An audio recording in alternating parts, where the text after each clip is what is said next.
welcome to the green room. Emily, Erica, how are you guys doing? Great. Yeah, thanks for having us. Of course, I literally am in my garage, the green room from the garage. Double G's, that's good. It's so funny, you can see the car and everything. No, but thank you for joining today. I'm so glad we can make this happen. It's funny because this is, I think, my 6th episode, but this one will actually be fun because I think it's the first time we're doing it with Dash Radio. So that's a bonus. And the first time we're doing it on Twitch. But yeah, I mean, listen, you guys know how important mental health and like the discussion of anxiety is to me, I think, based on our conversations that we've had. And I just really wanted to be here and just sort of talk to you guys about your experiences with it. I know, Emily, we've spoken about it. And yeah, I think today really we just wanted to get into how, sometimes I think that perception can be something super different than what you're actually feeling. And yeah, so I know that you've dealt a lot with that, right, Emily? Yeah, I mean, I think like what you were saying, it's interesting because the first time that I really dealt with depression, where it was, I guess, finally where I got pushed to the point where I had to sort of seek out help, was at a time in my life when, from the outside, it would have looked like everything was going just right. Like it was between seasons 3 or seasons 3 and seasons 4 of Walking Dead, and between those seasons, first I was a recurring character, and then I had just been up to being like in the main cast, so a series regular, so something I had, written down in my journal when I first moved to New York City of like, oh, I want to be like a series regular. I want to, so like kind of like reaching a goal of mine, but also dealing, privately with depression. So I think it's it's interesting that sometimes people don't, and because of that, I do think it made it a little difficult for me to reach out for help right away, because it didn't line up, because I could logically say, oh, all these things are going right in my life. I'm so proud. I'm so like thankful for all these things in my life. But somehow I'm also dealing with this like cloud. Yeah, it's so crazy. I feel like, a lot of times it's people can see, especially what Instagram and TikTok and all these things are made for, is like exposing all the good stuff, which is, I think I understand why that is. And I think that, people go there to sort of feel, better. I think it's like, if you put all the ways that you're depressed online, it's kind of like, it'd be a lot. But at the same time, I think it's also, when your life is going good in terms of career and things that just superficially feel good, I think it is weird for people to understand that maybe you aren't having the best time. Do you know what I mean? Like, it's hard to explain it. And I think that's what you mean, right? It's like, How do you justify that? Yeah, and even for yourself, like going through it, I think it can be like a sort of not really understanding, like, oh, why, am I waking up not feeling good? When all the things like logically Oh, go ahead. Yeah. I like all the things logically that I want, I have, and I am happy. Oh my God, go ahead. Okay. Sorry.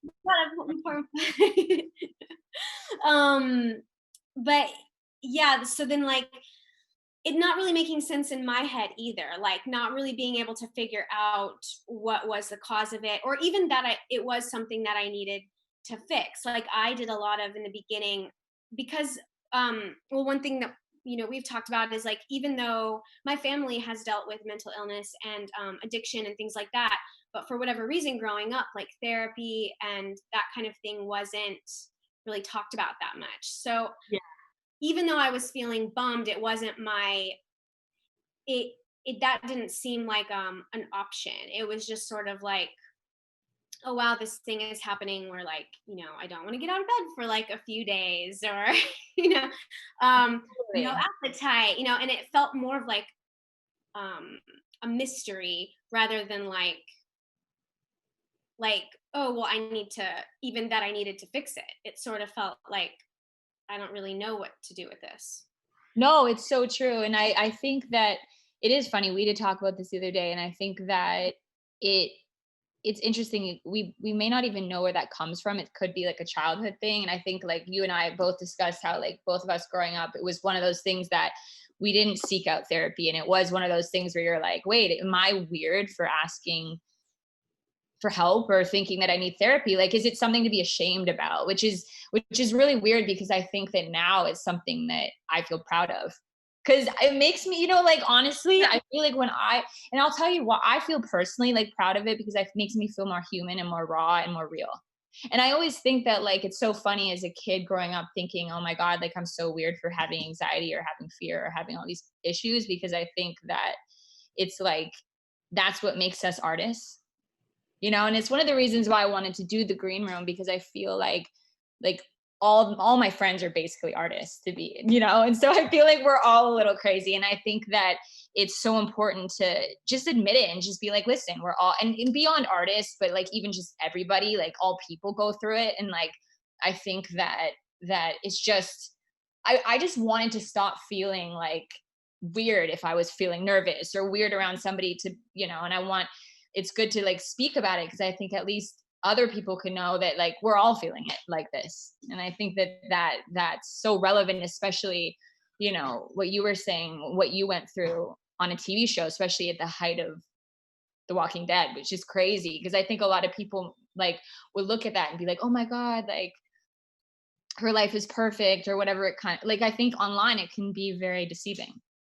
And I think, you know what I mean? So, I mean, of course, you know what I mean. Yeah, totally. And like, online is so, like you said, I like going to Instagram and Twitter, and like, I like, getting inspiration from like seeing other people's music and photos. And like, it can be such a fun place, but when you start looking at it as that being a replacement for reality, Right. it's like, it's entertainment. It's like watching TV, but it's not that person's necessarily whole life. And so you're not getting like a real picture. So to compare your whole real life that you're feeling to someone's, Instagram, which can also be looked at as maybe it's not even that real at all. Maybe it's more of like an outlet for them, as like pretty pictures that they like, or, Exactly. or one sort of like, I follow this account, so sad today or something, and like, and it's which I don't know, I guess like I find, I want to follow that now because like as ideal. You should she has a book and stuff too, oh really, sort of like makes fun of depression. And for me, like I find, because I think it's sort of, or it's not making fun of it, but it's sort of like, to be like just sad thoughts or whatever. And I find it to just sort of, that way the thoughts have less weight, when you do sort of make a joke about it, or, so like I've always really loved So Sad Today, but like obviously her whole life isn't like everything sucks, everything is awful, but it's like, this is something that she's made. It's so a lot of like Instagram and Twitter and things like that, we have to remember that it's not their whole life. It's something that they've curated and made for a specific purpose. And some people do let us into more of their life, but some people, it's one bit of how they see the world, No, it's so true. I really think that that's such an important thing to bring up. And also I love that you just said that the fact that like, oh, you froze. I lost you. You froze. Jenna, come back. Yeah. No. Oh no. Well, I was gonna say, Yeah. I I get, I think Instagram, Twitter, I think they could be looked at as a highlight reel. People showing sort of their best lives ever, their best moments. Yeah. Not always their best moments, but I hope it encourages people to be vulnerable and show their not so great days. And the thing is, we don't know everything about everyone when they're on these social media accounts. We only know parts of their story, just like when we think of mental health. Yeah. And sorry about that, guys. My Wi-Fi issues. It's the Zoom life. It's not the funnest, but you know, this is all part of the struggle. So where were we at? Yeah, I think we were talking about social media, you know, how we are on social, and it may be different than what we're experiencing in real life. And Yeah. wow, that's a huge topic in itself, because you never know what someone's going through unless you're really having these open conversations. Yeah. I know. You know what I'm thinking is helpful is like, you know, obviously social media is, or what might be helpful is like, it is such a big part of our life and it's really fun. And like, of course you're not going to not go on Instagram, you know, like all of that's really fun. But I think making sure that you also have friends that you're reaching out to besides just on social media, you know, like a couple of those good friends that you have, don't just go, oh, I want to see what Jenna's doing today, let me see on her Instagram. Actually like having real conversations with them, even text better than just social media, because I do feel like then you're going to have more of a picture of what people's life is really like. Not just, you're not just getting, you know, Jenna's like highlight of like what she's been doing with work, but you're getting a real idea of like what, you know, maybe if she had a hard morning, or she had a really fun morning, or, you know, if someone's mad at their boyfriend, or, you know, or had a great fun date last night, or what, you know, like you're actually getting a full picture of what their life is and connecting to that. And that way, you know, you don't feel so like alone. If you did have a bad morning, you can be like, oh, well, sometimes my friend has a bad morning too, and like she vents to me about it. Or, you know, like making sure that you're really like, you have your Instagram and that's really fun, but that you have another circle of people that you regularly connect with in a way that's about other things, you know. But yeah, no, I definitely think that. And it's like, I just think that there's always, you know, I feel like you should have ways that you're constantly using to sort of cope with it, right? I mean, Erica, this is probably something that you could really chime in with. I don't know if there's things that you suggest to people that you work with. I'm sure this comes up a lot, you know, in terms of being an artist or not being an artist. Yeah, I think, you know, all of us crave connection. You know, I think right now during this pandemic, it can be very lonely. But it also can be very helpful for people who maybe are dealing with social anxiety, people who actually like their time for themselves. So what's really incredible about this experience is everyone is sort of experiencing all what's going on differently, and also at the same exact time. So a lot of us could use a lot of coping skills as it relates to connecting with our friends online, and figuring out how to do some like social distance activities, you know, figuring out the best way to connect with people, just being safe. Um, when I think about like artists and celebrities and such as yourselves, when you come forward with personal struggles and challenges and mental health that you embrace, and that's part of your story in your life, wow, can we appreciate that? Because one, I think it breaks down the stigma, like people coming forward with stories, and two, it allows for conversation. It really opens that door to really learn more about what someone was struggling. And I also think three, like it really helps people to seek help, that wow, this person experienced this and I actually did too. And how do I seek help, and where are the resources? So it's all about really connecting on these areas. Yeah. I mean, yeah, what were you going to say? Sorry, Emily. Oh, I was just going to say, yeah, I feel like for me, it took quite a long time for me to, I think it had to get to a certain point before I finally reached out for help. But maybe if I would have known, you know, earlier, there would have been times when I've been like, oh, I don't really feel like myself. You know, like I wish I would have started probably seeking out some sort of therapy or medication, or, you know, like sooner. But yeah, like I think once I had a friend, actually, a good friend of mine, Simon, who played guitar for a long time in my band. I mentioned that you know, like, oh man, I've had a couple days where like, I don't know what happened. Like I couldn't get out of bed. Like, I don't even know, like now I'm out of it, but what happened? And he was one of the people. There were probably two friends that said, oh, well, what about like therapy? I go to therapy. And then I was like, oh, you go to, like, he told me that he went to therapy, and I was like, oh, okay. So it's not like, that could be for me, because you're kind of like me, and you know, like that could be something that maybe would help, you know? And so that was sort of like a first step. And then I had one other friend also mention it, and it still took me a while to finally, you know, get any kind of like actual help from professional. But like I remember I had like an email from one of my friends that had like the name of a certain group of like therapists and doctors and stuff. And, you know, finally reaching out. Yeah, oh yeah. I was like, so what were you gonna say, Erica? Well, yeah, no, I love that story of you connecting with your friend, because when people recognize that maybe they need some help, they actually realize they're joining a bigger club than they thought they were, right? There's like, actually, there are a lot of people that are in therapy, and it really normalizes that. And Yeah. I just think that's incredible. And, you know, by the way, not therapy is not for everyone. I actually, you know, there are a lot of really good tips and resources out there, but, you know, what about if someone's like nervous about therapy, or they're questioning whether it's right for them? Like, what would you say to someone that would, like, since it was so helpful to you, what would sort of be helpful to other people? Yeah. I mean, I think for me, I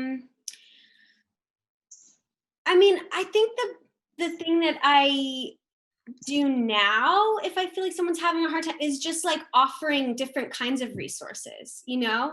I mean, even just going to a doctor and seeing what they like recommend, if it's something, you know, depending on where you're at. But I think the first thing, like the very first step, is just being able to tell someone, you know, because like that thing of just being able to say truly how you feel automatically like lightens it a little, even if it's just, or like, no, for real, like this is what I did yesterday, and that's not how I want things to be.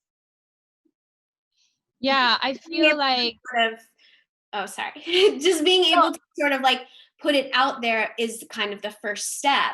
And then, you know, like everyone's kind of journey to feeling better is a little different. Like you said, therapy definitely isn't for some people. Maybe it's finding the right medication, maybe it's finding the right like activities. And I definitely tried different things, and even now still it's like a day, you know, like after what works certain times maybe doesn't work as well later. So it's almost like something you learn to manage.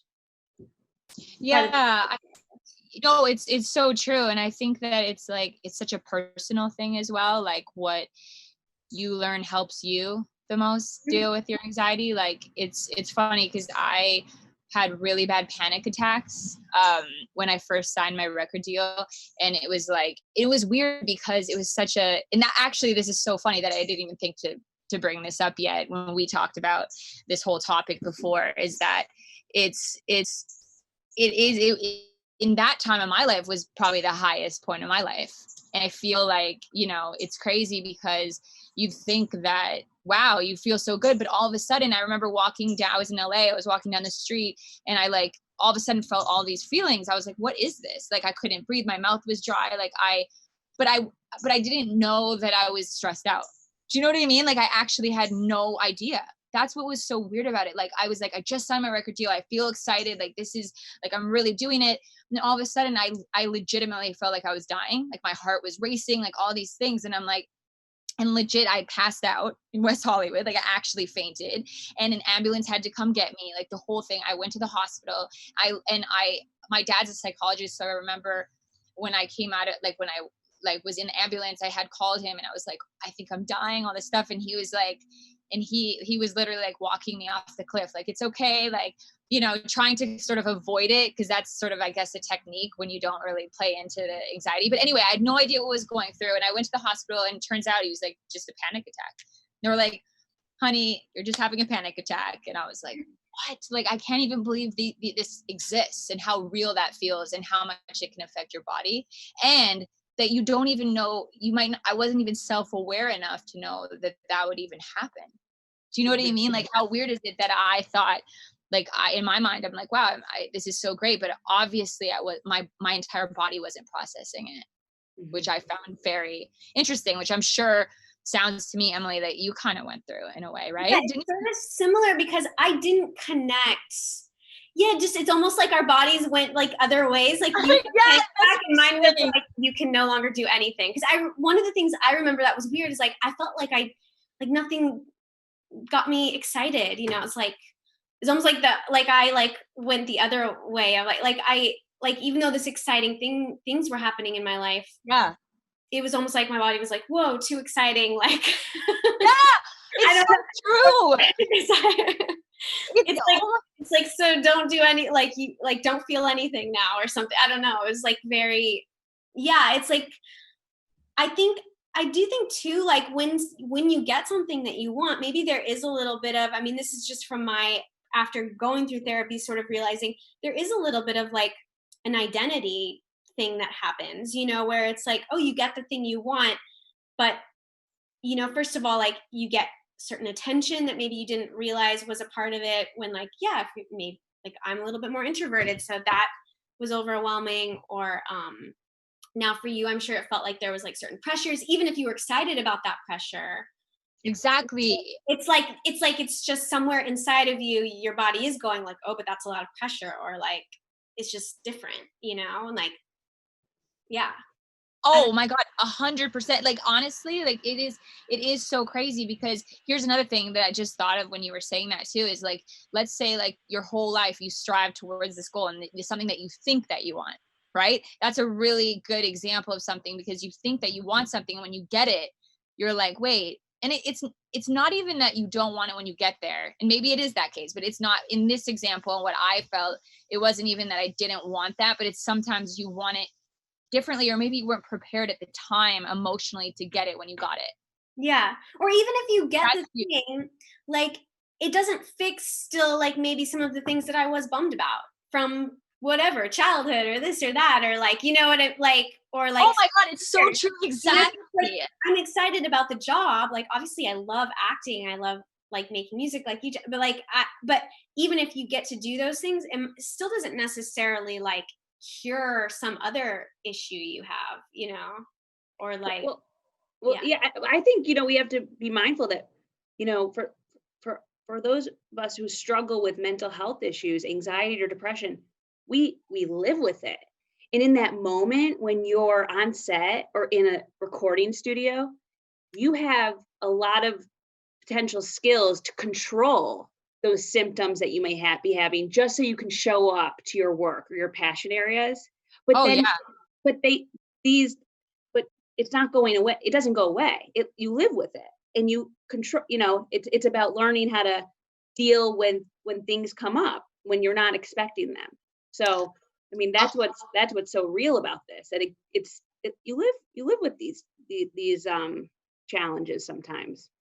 So Erica, like, is that true? Like, I mean, obviously, like with panic attacks and stuff, that's a pretty common part of it, right? From what I know, like, is that you, like, honestly, like my experience with panic and like those kind of issues during like a heightened time in my life, like even a good time when you're legitimately having the best time, that wasn't even like, you could be at dinner, like, oh my God, this is the best time. Then it hits you. Like, is that very typical? Well, yeah, of course. And I have a little fun fact, you know, all of us deal with anxiety of some sort of level. Yeah. You know, a lot of things come up in our lives that we can't control, of course. I think of it as like a fight or flight reaction, right? Like let's all think about, like, if there was a bear joining us on this Zoom call, okay? Oh my God, imagine. Just imagine, okay? What could be in this garden? I like to use this. Let's invite a bear in. Let's invite a bear in. Let's go. Bears are not very friendly. I mean, they can be, but they're not we don't think of bears or wolves as like the friendliest animals, right? No, yeah, definitely. No. So if a bear was in here, most of us would probably run very far, right? That's the flight, right? And then other of us, maybe the braver ones, probably not, would fight the bear. Who would win? The bear. But wow, all of us would be with this bear and we'd have to ask ourselves, what's triggering our concern? The bear in this Zoom call. And most of us would run, and that's our anxiety saying to us, we got to get out of this situation. We got to find a way to feel better so that we're not panicked, we're not scared. And that's a good analogy, because everyone has those moments that come up in their lives where they're terrified and they don't know how to stop the mind, and the thoughts running through their mind. So it's so true, because I don't know if you guys had, like, this is something that, like, it's really interesting you said that, because like that is something that 100% I go through. Like that's the instant that I start panicking or feeling a lot of anxiety is when I'm aware that people are really paying attention. I know it's a really weird thing. So, okay, like for example, like, if you're speaking, like public speaking to me is so much more horrifying than performing, because for whatever reason, when you're performing, it's almost like you can pretend that they're not humans and like you're just in your own world. But when you're speaking, it's so obvious that you're speaking and somebody's listening to just you, and it feels so like that to me is like the most sickening, like fearful thing that I have. Like I feel so like, oh my God, like I start shaking, like, and even with driving is another one I get, because I feel so in control that I'm so aware of what's going on that it's too much, which is very, I don't know. Do you get anything like that? You guys, am I crazy? I've always felt like I was weird that like I get anxiety driving, especially like in LA, not all the time, but sometimes it'll just hit me. Like if I'm driving someplace new and then all of a sudden I'll just get like super anxious. Cause I mean, it is scary. Like the freeway sometimes in LA is scary. Oh, so scary. There's some people who drive, and they're just like eating a sandwich and it's like all just so easy and like relaxed. And I've always thought like, I wish I could be like relaxed like that driving, but I'm just not. Like it's. Oh my God, I love that we connect on this. I was like afraid. Imagine you guys were like, Jenna, you're a little too crazy for this conversation. Even that this is a mental health conversation, you're even too crazy. No, not enough. Well, and I think of driving again, on the 305. We're all aware of that, right? The driving on the 305 with a lot of traffic. A lot can come into us even as drivers personally. But what about when you're trying to get somewhere, but there's a lot of traffic we can't control? Then we're like, hold on, there's so many people in our way.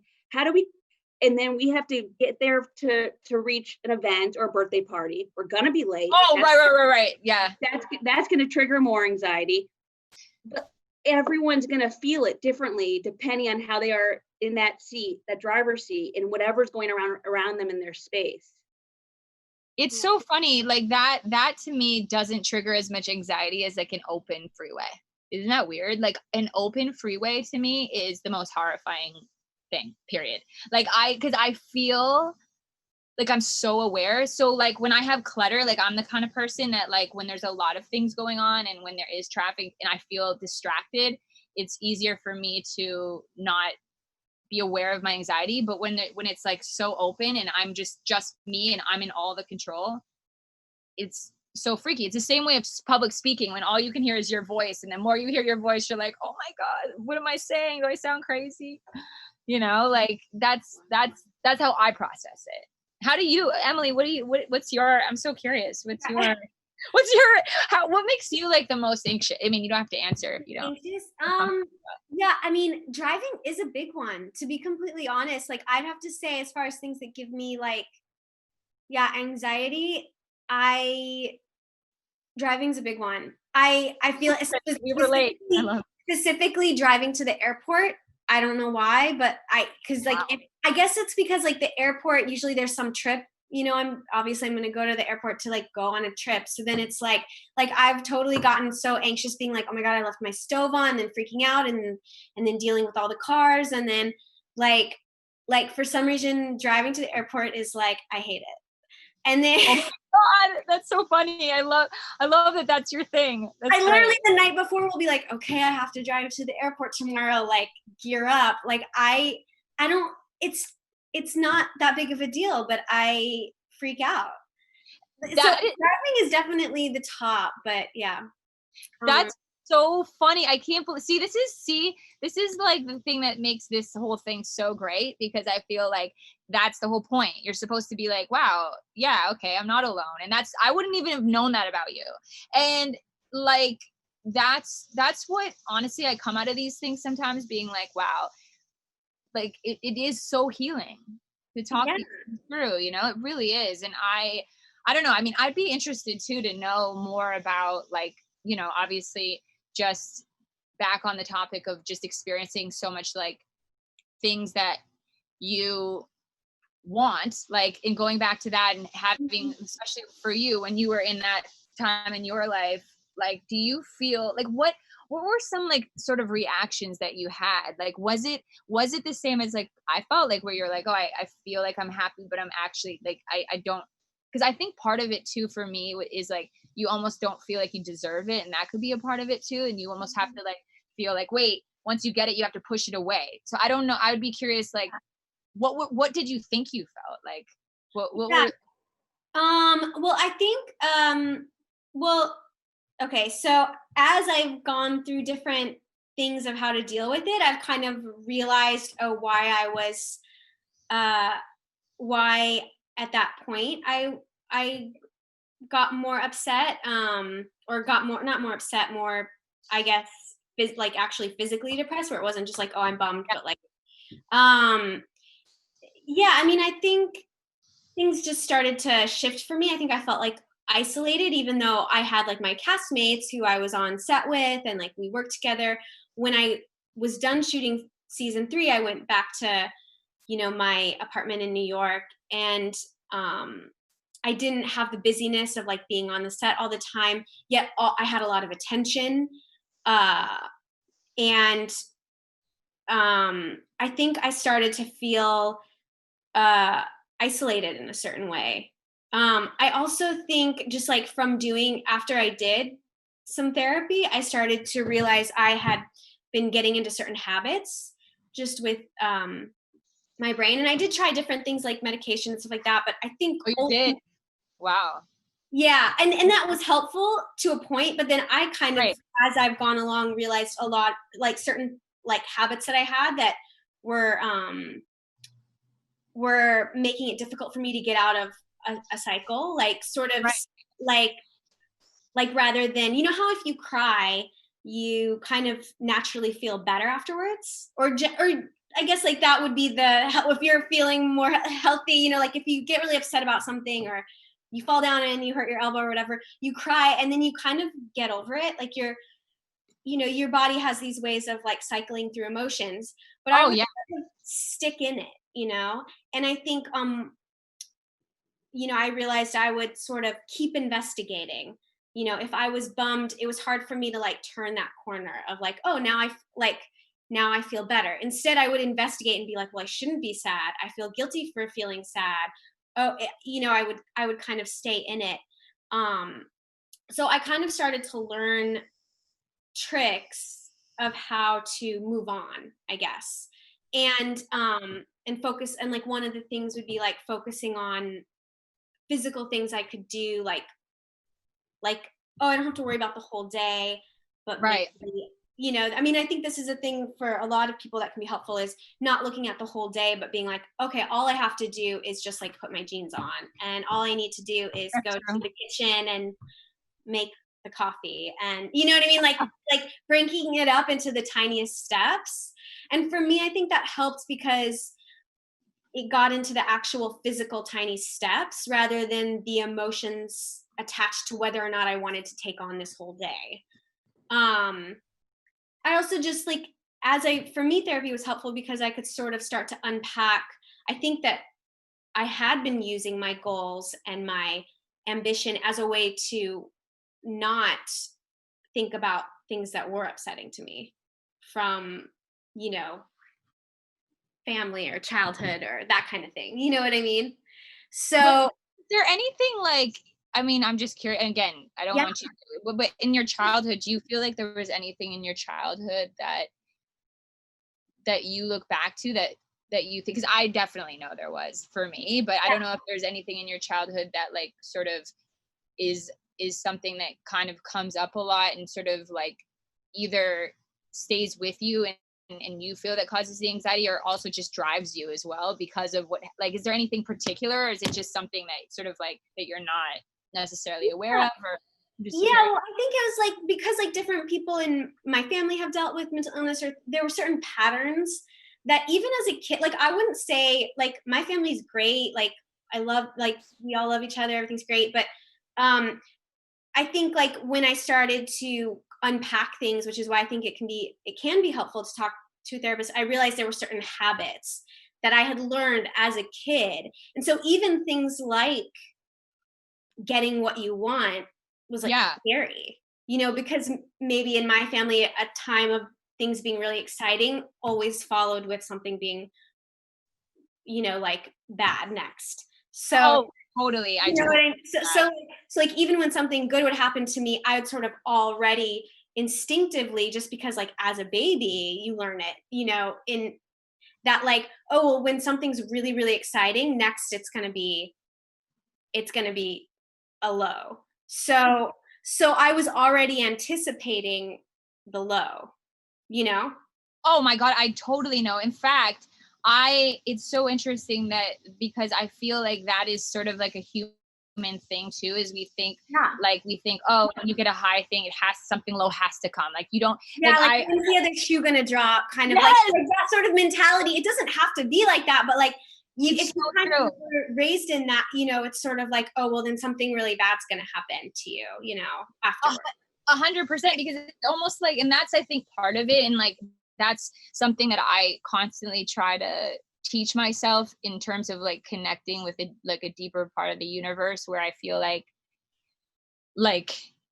I just, okay, like without being too esoteric. Okay. Like I feel that I feel like when I feel a connection in my gut and something that's very real, it makes me feel like I belong, and this is supposed to be the way it's supposed to be. Like I'm not just, getting this because I'm lucky, or not getting this because it's a mistake. Like it's actually real. And I think that when you have that connection with the universe, you're like, okay, this is the plan. As much as that sounds maybe like you're being a little crazy or esoteric, I actually very much believe in it, because I know, like, I think we talked about this the other day, but it's weird. I don't know I forget if it was us that was talking about this, but it's weird. Like when sometimes I'll wake up in the morning and I know right away that I'm not connected. Like I can feel that I'm like, I don't feel anything. And I'm like, this day isn't going to go right. And because you manifest that, it doesn't. So I feel like when you tell yourself, oh, something's not going to, if I get something good, something bad's going to happen, that will happen, because you're manifesting that without even knowing how powerful you actually, like, what your thoughts are, is what I'm saying. I think some of the stuff you're not even conscious of. Like, I don't even think I was like thinking like, oh, something bad's going to happen. I think it is just like so ingrained in my way of like being, and totally. I mean, more comfortable in the like striving than the like enjoyment of, oh yeah, life is great, like. It's so true. I mean, somebody actually, I'm just gonna go to a couple of these questions. Yeah. Somebody asked, Emily, is there something about seeing yourself on TV that can lead to depression or sadness? I mean, all of that's fun and exciting. I think the thing that I wanted to do, like, that's like, I love acting. I think, and I don't love like watching myself, because I don't like picking apart, my looks and stuff like that. But I do think there's something about like the attention that messed up the dynamic in like maybe certain friend circles or in family that I didn't realize would happen, that maybe led to some of those feelings of isolation and depression. Wow. That's interesting. Like you feel like maybe people like resentment kind of thing. Is that what you mean? Yeah, I don't think it was like I do think my family's excited for me. However, like within my family group, I definitely like played a certain role. And I would say I was, rather than it being like, hey everyone, like I'm the performer, it was more like, oh, I'm the artsy one, let me go to my room. And so and then my two sisters are very like competitive and intense people, will fight with you. Like, you know, they're the more like it's my way, you know, competitive people. So then for me to have it, you know, that sort of attention, even though I sought it messes up the dynamic, I guess, of the family a little bit. So like, I totally get that. so, and I'm comfortable not messing up the family dynamic, you know, specifically because like they are more competitive, like gotta be the leader, you know. Right. But so it led to, yeah, I would say like there's something about like being on TV and sort of like getting that attention from my family, which was great. And like it's great to have like your family proud of you. But there is sort of this weird like, but this messes up like my role in this particular group, you know? Wow, I totally relate to that because it's like, well, no, I totally do relate to that because in some ways, like, I'm just going to say this because I think as artists, right, as artists and creatives, sometimes, you know, you have to sell yourself. It's you, like you're your own business, right? So it's hard sometimes because you can be like presenting to be selfish or presenting to be all about you, even though, and obviously like you have the aspect that you are on TV, like for you, right? But also at the same time, you may end up talking about yourself more than you even know or things like that. But and honestly, it doesn't have to be in a narcissistic way at all. But I think it's just something we're trained because it is your business. You are your business.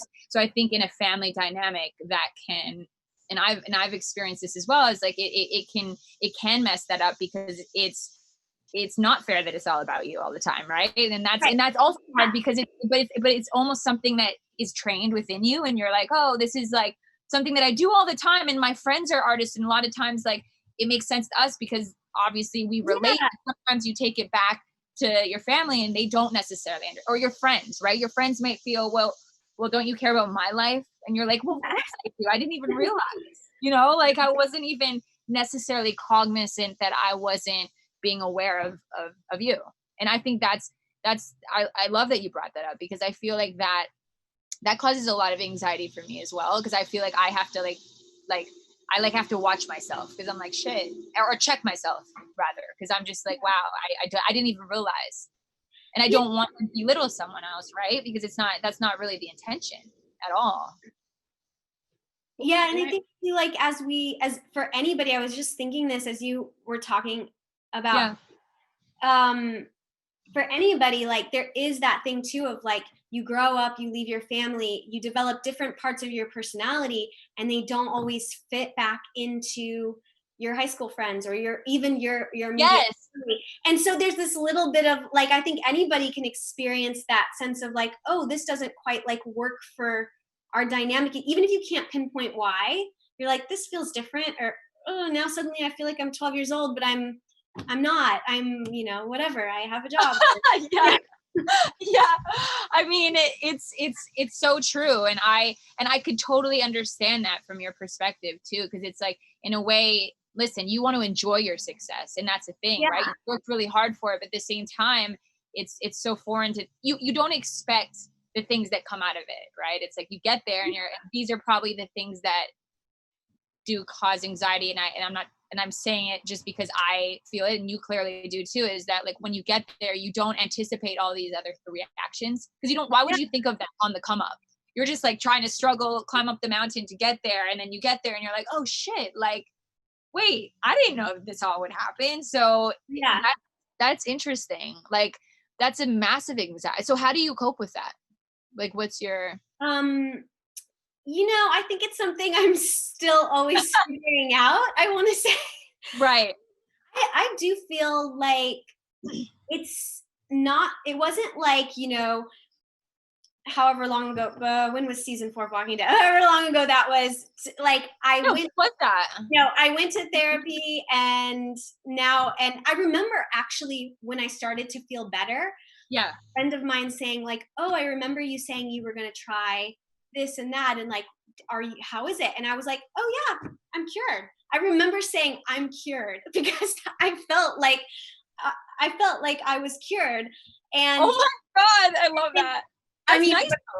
But I definitely like was not cured. And it definitely like came back. But the difference is it's like each time, not each time, but I can feel now, I recognize when it's starting to happen again, and I can diffuse it most of the time, you know, like I have like my ways, and I've gone through periods of time when I like stepped away from, you know, different things that were helping, even therapy, and then come back to it when I felt like, oh wow, okay, this happened, now I need to get back in there. And like before this becomes like me in bed all day, you know. No, So 100%. so I feel like, but I guess like going back to the question of like family and stuff, like that's just been an ongoing, like, how do I feel like myself but still maintain my family relationships, and how Yeah. do I deal with like, you know, big family events where people are maybe going to be like, can you sign my Walking Dead doll? Like I've sort of Right.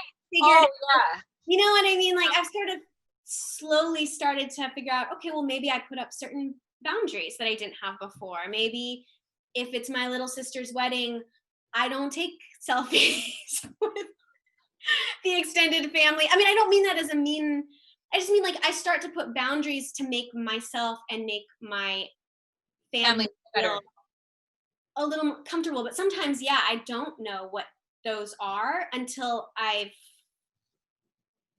experienced it, you know. And like I said, it's like an ongoing learning process.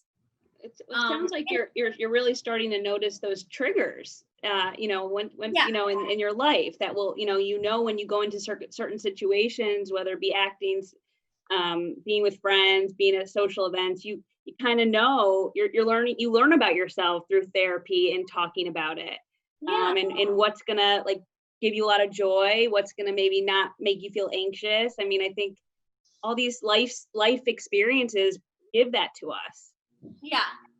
Yeah, and also I think there's something to be said too with like, you know, you leave your, I mean, this is going to be for anyone, but you kind of like, oh, there's a big plane. Can you hear it?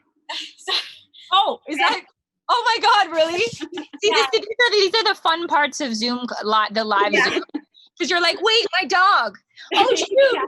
Wi-Fi. Bear. A bear. I was just going to say, A like, deer.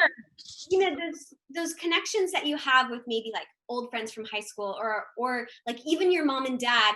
I think there is something to letting those relationships change, Right. and being like, okay, well, what kinds of things am I comfy talking to like my mom and dad about now, that as an adult, and is there a way to like shift the dynamic a little bit so that I don't just feel like I'm having to shut off a certain part of myself now that I've like been to New York and done all these different, you know, like, is there a way to sort of like, is it okay for the relationship to change? And maybe I don't want to go back to the dynamic of when I was a kid with my family, but maybe there's a way to sort of like reestablish those relationships in new ways where like we're almost like adult friends instead of, you know, I mean, that's really hard to do. Wait. I really like how it you happens from, go ahead. No, I love how you just said that, because I feel like that's so important. It's like you have to accept that your relationships might change. Yeah. And I mean, that's a bigger thing than just obviously, you know, the topic that we're talking about in terms of like, you know, career and how that, you know, causing anxiety and stuff. But I think that in terms of dealing with your family in that respect, I think that you have to be okay that sometimes the relationship might not be the same as what you're used to. Because I think as like we want in a way to be able to maintain that feeling or because we're nostalgic, right? Yeah. We want to be able to maintain that, like that part of us that feels like the memories that we had as kids. And like there's something I always use this as an example, so I'm like, but I always use Disneyland, because for me, like, you know, it's like you look at Disneyland, it's so innocent, it's so like, it just reminds you of something that was so pure. Mm-hmm. And sometimes when I look back to like as being a kid, that's how I like remember like my relationships. And for me, because I moved out when I was 18, So I didn't ever have like a life with my parents, like when I lived in the same city as them when I was an adult. So it's really funny that you say that, because I sometimes I feel like I revert back to the childhood in me where I'm like, trying to relate to them, and I'm not necessarily thinking about how they may want to relate to me now. You know what I mean? And with all these things and stuff. And again, going back to like, as a kid, you're like allowed to be selfish because you're the kid, and you're allowed to be like, this is me and all about me, and I'm the kid and I'm your kid. And like, but when you become an adult, you have to be aware of their feelings too. It's like, yeah, that's part of being an adult, right? Even if you are their kid. I mean, it's you have to respect that you're not a 5-year-old anymore, and they don't have to, listen to every single thing that you may want to talk about, or even though it's exciting to you and they're happy for you, it doesn't mean that like it's all about you, right? I guess. No, I like that you said that about the wedding and like about things like that, because that's so true. Like you'd have to make that decision. Yeah, because you Like, wouldn't want your sister to have to make that decision in a way. Well, put the pressure on. And it's hard though to know those, because it's also, for me, I think there was a little bit of like, well, I don't want to make decisions like that because I think I'm so that everyone's gonna wanna, have my, but like the reality, but like then I'd be in situations where I wasn't prepared and I hadn't made a decision beforehand about how I was gonna handle it. So and also there was a lot of like, am I a mean person if I don't do what everybody wants me to do? But I mean, you can be really grateful that people are enjoying the work you're doing and that you even have the opportunity to do that kind of work, and still, have boundaries for what you can actually like physically handle. And I have what you decide is okay for you, like. 100%. I feel like, so I have a couple other questions that I want to ask, but can we take a 1-minute break, because I need to now do my Zoom life and go get my charger. Can we take a 1-minute break, and then come back and we'll stay on, but I think that Trevor will just give us a quick break so we can continue with the questions, unless you want to see me walk and plug the charger in. Okay. Guys, I'm sorry. This is the charm of Zoom life, right? We'll remember 2020 for this. Yeah. It's kind of crazy. It's like dogs barking, phones ringing, bears in the background. I'm now in the garage. You have a plane. I love it. Anyway, so where were we? I feel like we were talking about something really good, and then I cut it off. It was like, where did we leave off? Was it about, I think we were going to get to some questions. Yeah, but I feel like there was one thing you were just be left off on that I feel like. Anyway, I feel like what was it? I was gonna say you both were talking so well about like when as you grow up, you come across a lot of people in different situations, and I guess I would say, you both are not just artists, actors, singers. You're more. That's not your whole identity. Your daughters, sisters, friends. Oh yeah. You're people who are living a life of sort of hope and joy and moving forward and learning a lot from people. So, we can't put ourselves always in these boxes and saying that that's the only thing that we are to people. Like, we have to educate people on more, that there's more to us, right? Oh, that's so, and I think that is, I'm so glad that you said that, because that is, I mean, I think you just nailed exactly what we're trying to say. Is I think that as much as you dream about these things and you get to points in your life where you achieve things that may have felt like would, achieve happiness, is maybe that's not the ultimate, like that's not like the absolute goal, like that's not what's going to fulfill you completely as a human. Yeah. And I think in this industry too, there can be like, I go on a lot of auditions, I get rejected a lot. And like, I think one thing that keeps you resilient is like, and is knowing that like, it doesn't, like, my worth is still the same. Like, or like, if I didn't think of a good song today, like, that's okay. My worth is still the same. Or like, if I don't book the job, like my, it doesn't like my identity is not like wrapped up in this one job that I do. So that's yeah, it's exactly that. It's like, you know, you hear like 1,000 no's for like maybe one yes.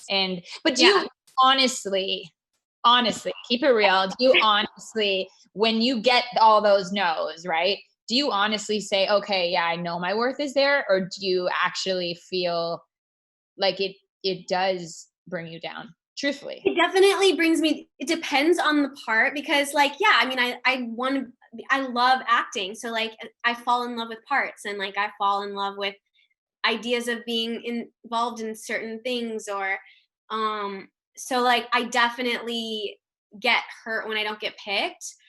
However, there's a couple things that have like, I do feel like when I have other things going on in my life, like good friendships, or even, to be honest, like songwriting for me has been so much of a like, well, I have this other project that isn't dependent on someone picking me. And so like I think having these other parts of your life that fulfill you is important. And then the other thing is, I've always said, well, like I feel like I'm a lifer. Like I'm just, because I do feel like acting is kind of a calling for me.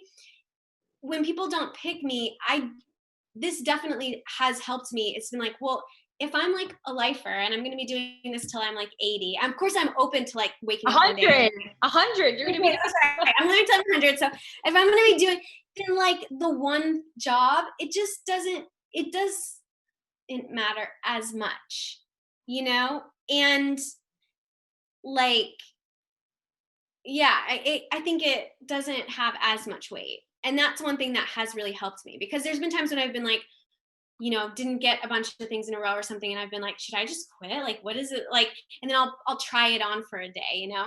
And that doesn't seem like the solution. So I've sort of just like been like, well, as long as I feel like this is, you know, like that I'm a lifer, that this is what I do, then for whatever reason, that kind of like helps me weather the storm, because no one thing has the ability to like crush me and make me quit. No, I respect that. And I feel recently, I feel like I've been turning to that more, actually, because it's when you expand other things that you like in your life and you feel like there's other things to look forward to. I think that's the thing, because you know what, at the end of the day, we do this because we love it, like you said, right? So you should do these things not just because it has like a superficial outcome. You know, like, I mean, in terms of wanting to talk about it and say, oh, I have this big show. I mean, listen, it feels good, but at the end of the day, you didn't start doing it because you were trying to do, like, and if you did do that, you probably aren't doing it for the right reasons. And not to say, listen, this is an open place and I would never put anybody's like goals down or anything like that. But I do think if you're not coming from an authentic place just from the beginning, you're probably not going to be happy in the end. That's what I'm saying. Because if you go into it saying, hey, I want to do it for money or like some superficial outcome, like, I just don't think that by the time you arrive, it will have the same feeling of like, oh, you know, so but if it comes from passion, then I think that you should be able to, that's what I always think, you should be able to pick up your guitar and go sit in the grass and play. And that should bring you as much joy as something that, you know, looks shinier. Yeah. Right. And I've been feeling that way recently too. I really feel like that's important. Just like go back to the beginning. And that's circling back to the childhood thing. That's something really positive to bring back from your childhood, in the sense of like, you did these things because you enjoyed it. So why don't you do it because you enjoy it, not because like you're trying to serve a purpose. Yeah. Okay, so a question. So if you were to go back to, what is it? Let's call it 8 years ago. What would that girl say to today's girl?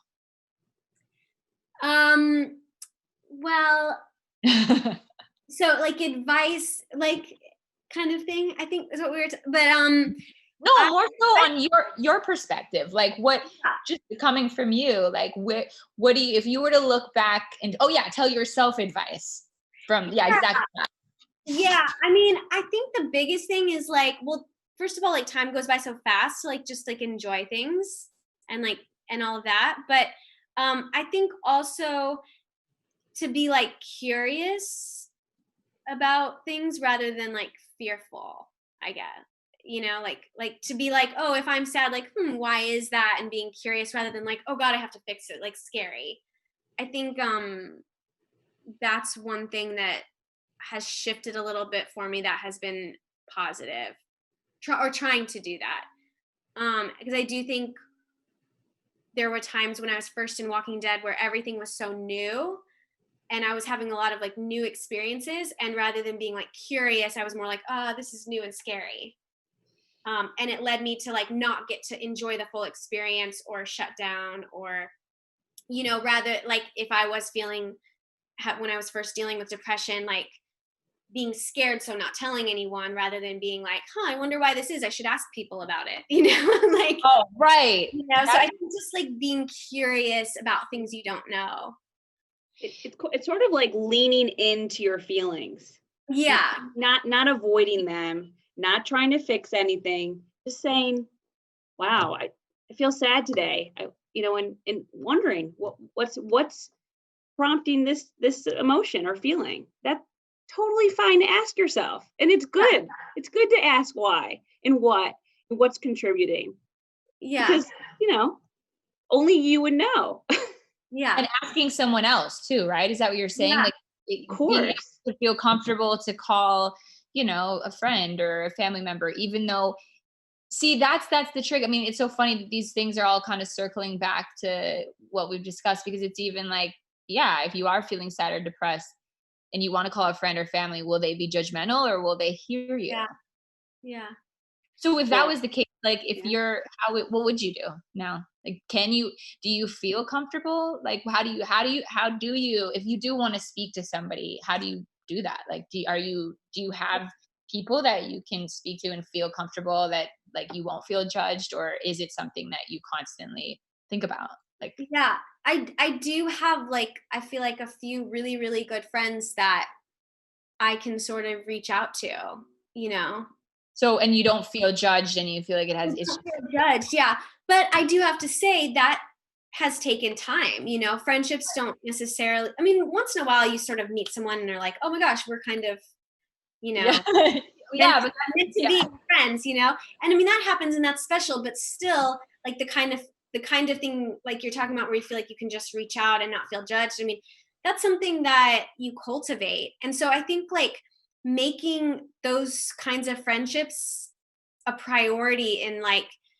I mean, this is something that I've been thinking about a lot too, just in my own life, is like, it can be helpful to think about like, well, yes, I have like my job and my career goals, but like, I also want to cultivate like those kinds of friendships in my life and that kind of like community. And what do I need to do to do that? But one thing you can do is just start reaching out. I mean, you might be surprised at like, how people respond, because they'll mostly likely you're not alone. I mean, if nothing else, like this like discussion that we're having, like even the driving thing, like honestly, I was thinking that too. I was thinking, because even like I remember my last boyfriend saying, he was like, oh, I didn't realize you were so, I don't know, just something about the like being nervous with driving. Like I would sort of so crazy information, like when I had to like pick him up at the airport. I don't know. I just like, he was like, oh, you get so like, I hid it from him that I was so nervous to drive to that for whatever reason that day. It was like giving me embarrassing to admit.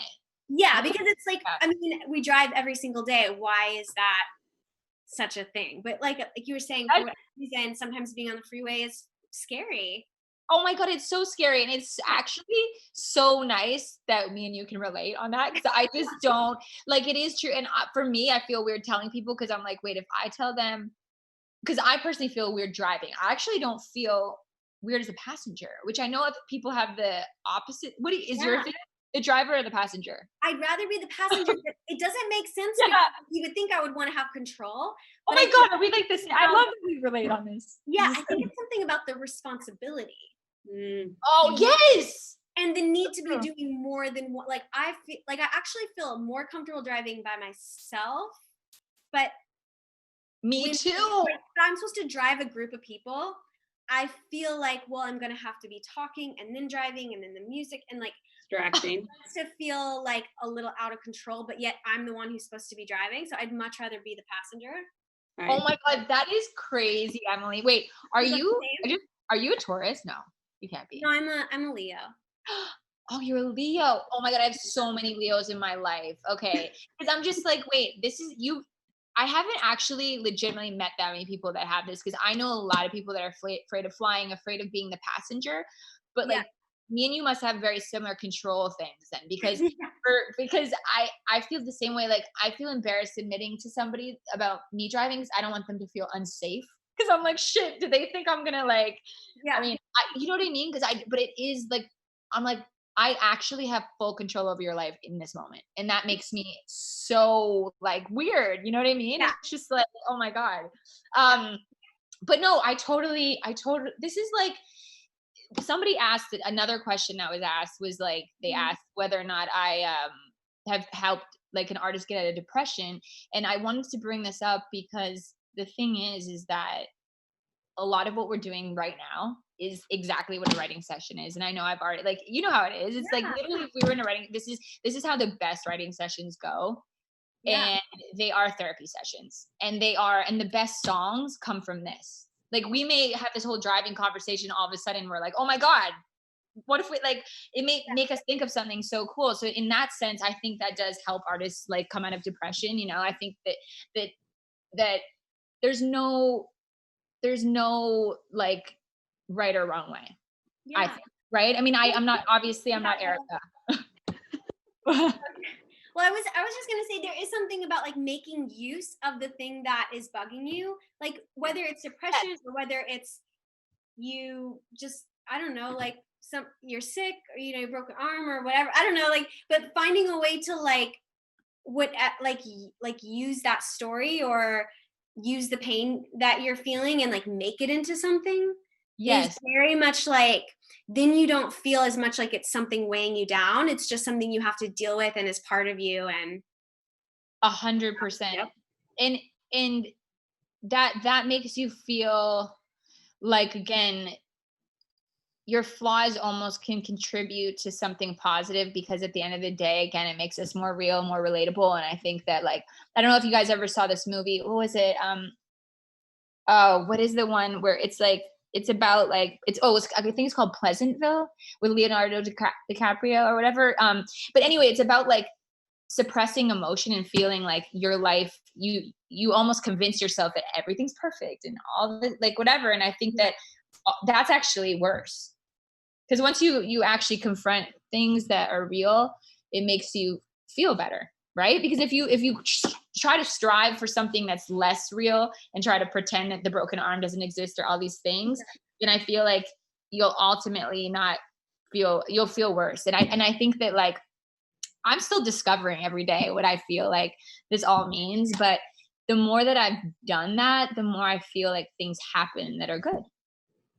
Because I feel like you're not meaning to, but you just manifest really positive things by the fact of confronting something that's like real. And if it's not doesn't feel good, then don't do it, right? yeah. Mm-hmm. If it doesn't feel good, either don't do it or confront it, and don't just like continue doing it because you feel like you should. Even in your career, even though you feel like, oh my God, you might have gotten offered like the best role ever, and you might think, well, why does this feel not good? You know what I mean? And that's something that's like a very serious conversation you have to have with yourself, I'm sure, right? Because you can't put yourself in harm's way. Like you got to make sure that you're protecting yourself as well, not just like doing it because you feel like it's a good, it's something that would seemingly be good, but not a role that you feel good about. Yeah. Right? Like, how would you feel? Actually, let me ask that my own question. If you got offered a really big role, but you didn't feel connected to the role and it made you feel a certain type of way, but it was a really good opportunity, like, what would you do? Difficult one because I have a hard time imagining, like, I've definitely felt before, like, I would have to, like, really, I guess, be curious about whether or not it was me being scared to do something I haven't done before, like a role and taking on a different person's thing that I or if the not wanting to do it had something to do with like, oh, I don't agree, you know, like if it was sort of like a moral thing, or maybe it was, I mean, I have to look at like the reasons why. Right, the pros and cons. Yeah, like why I felt resistant. But yeah, I do think it's hard to turn down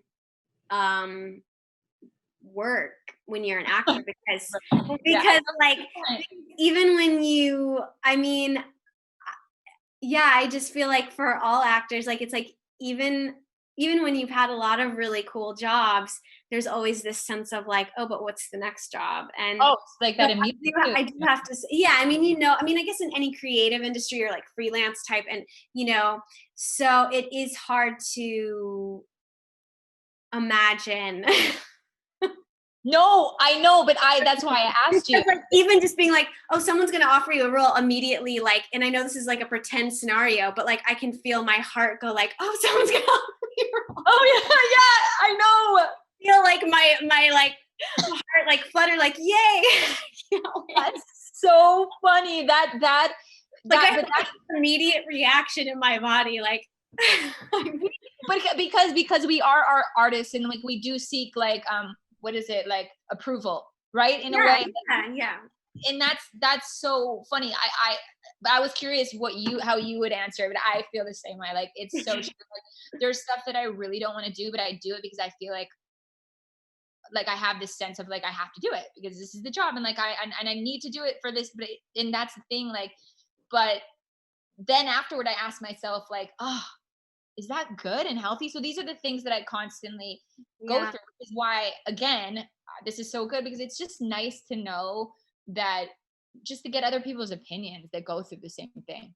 Yeah. Right. And to know that, like, listen, if anything else, what do you think? You know, just ask somebody's opinion. Like, what would you do? You know, because that sometimes helps because you're like, okay, at least like you can think it through.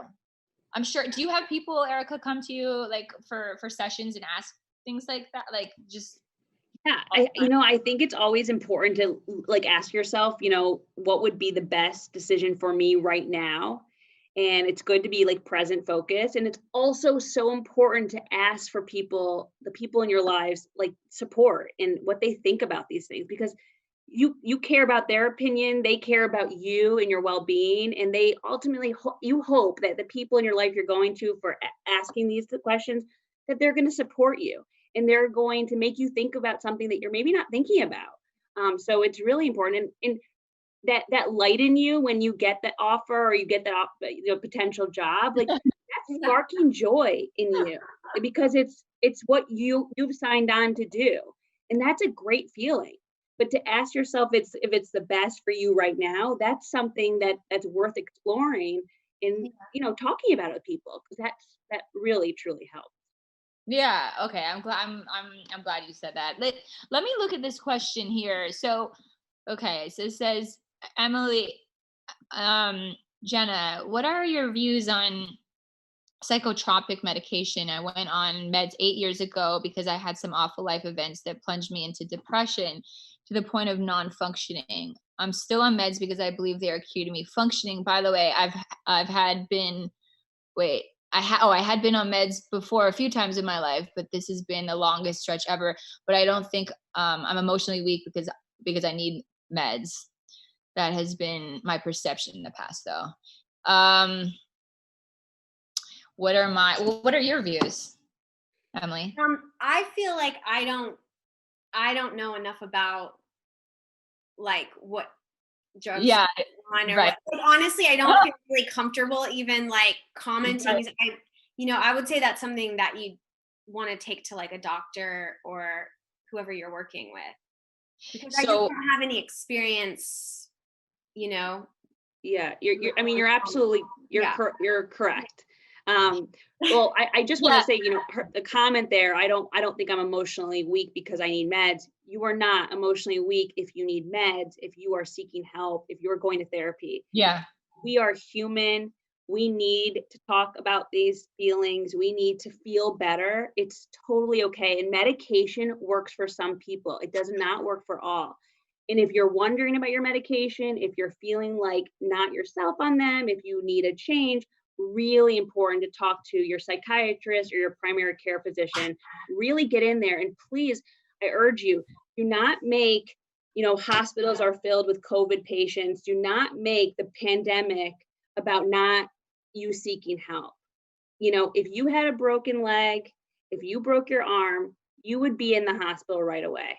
That's so true. Just like our brain, our mind, mental health is just as important. So if you need to switch your medication, if you're not feeling like yourself, you're feeling depressed most days, eating a lot, not eating enough, sleeping too much, sleeping too little, a lot of alcohol use, not a lot of, all these behaviors, please go see someone. Please go talk about it. There are people working day and night via telemental health and telehealth. They're available to you. So, just please note that. You really, we can't let the pandemic get in the way of seeking help right now, really. No, yeah. And I'm with you, Emily, too. I haven't had enough experience with that, but what I will say, and I can be open about these things, but I've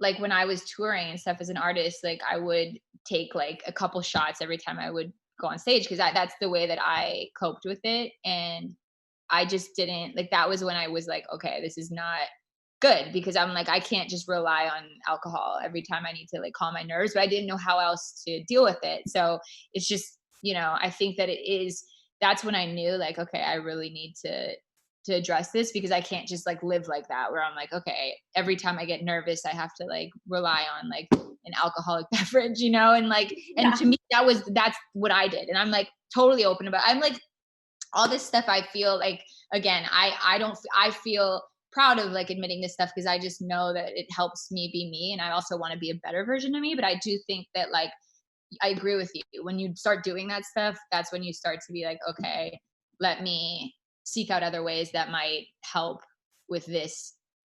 For example, even just talking about it helps me so much. Like that's so, I mean, it's been so helpful. So I think that's a really good key point. And somebody said, if it's they're commenting on it. So, okay, well, you know what we should do is we should, I can put in the chat again, the list of, crisis lines as well. And yeah, so I hope that helps. But I really appreciate this talk today, you guys. This has been so nice. I look forward to these so much, because I feel like, honestly, I feel like we could continue forever. I feel like we could just talk the whole day. I'm like, I kind of like, it makes me sad to like wrap up, but I know we can't go on for 4 hours, but I just like, I feel like there's so much to say on this topic. Do you know I know you know what I mean? Like there's so many, and we can obviously continue this conversation is another time as well, part 2, but I do think that, it's really important. And I just think it's nice to be able to do this stuff. So I'd love to be able to do this again with you guys, even offline. Yeah. Jenna, I really thank you for giving everyone the platform and the opportunity to speak about this, because it's so important that we talk about it. We're very open, and I hope it encourages people to see what they need right now, and if they need help and they need to talk to someone, like, I hope it inspires people.